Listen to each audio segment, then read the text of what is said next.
Dobar dan, ja sam Megi i voditelj sam u Savezu izvođača Hrvatske i danas ću vam predstaviti Learning Apps kojeg možete koristiti u izradi različitih kvizova i igrica za vaše članove. Prvo što trebate napraviti je da se registrirate kako bi sve aplikacije koje napravite mogli spremiti. Kada ste završili sa registracijom, krenete ovdje na Stvorite aplikaciju.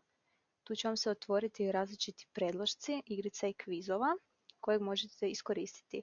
Dakle, na koju god stisnete, prikazat će vam se 3 primjera kako bi mogli vidjeti kako ta igrica funkcionira. Ja ću danas napraviti jednu igricu sa označavanjem na slici. Dakle, otvorite predložak i stisnete na Stvorite novu aplikaciju.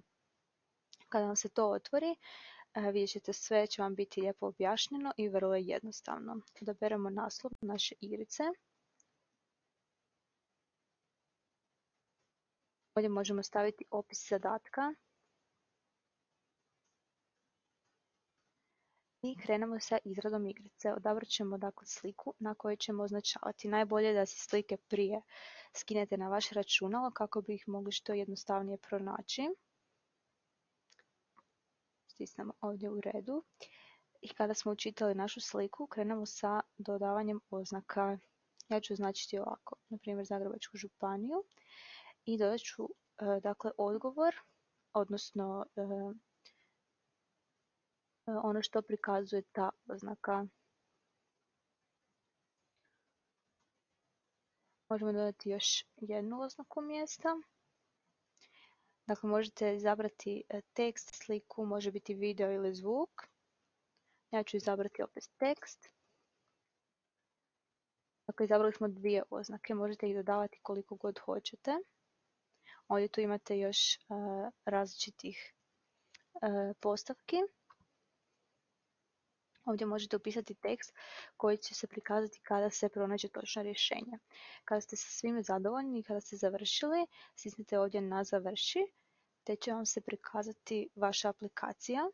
Nju možete isprobati, vidjeti kako funkcionira. Ako vam se nešto ne sviđa, slobodno je ovdje možete se vratiti i ponovo uređivati. Ako vam je sve u redu, onda ju spremite.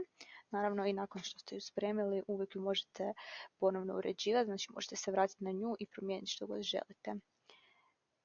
Nakon što ste ju spremili, ispod vaše aplikacije nalazit će se 3 poveznice. Izaberite ovu za igricu preko cijelog ekrana. Dakle, kopirat ćete ju i poslati na email adresu iz viđalice kako bi ju mi mogli objaviti na našim web stranicama. Također sve aplikacije koje napravite bit će vam spremljene ovdje gore pod moje aplikacije. Tu ih uvijek možete pronaći i ponovno urediti.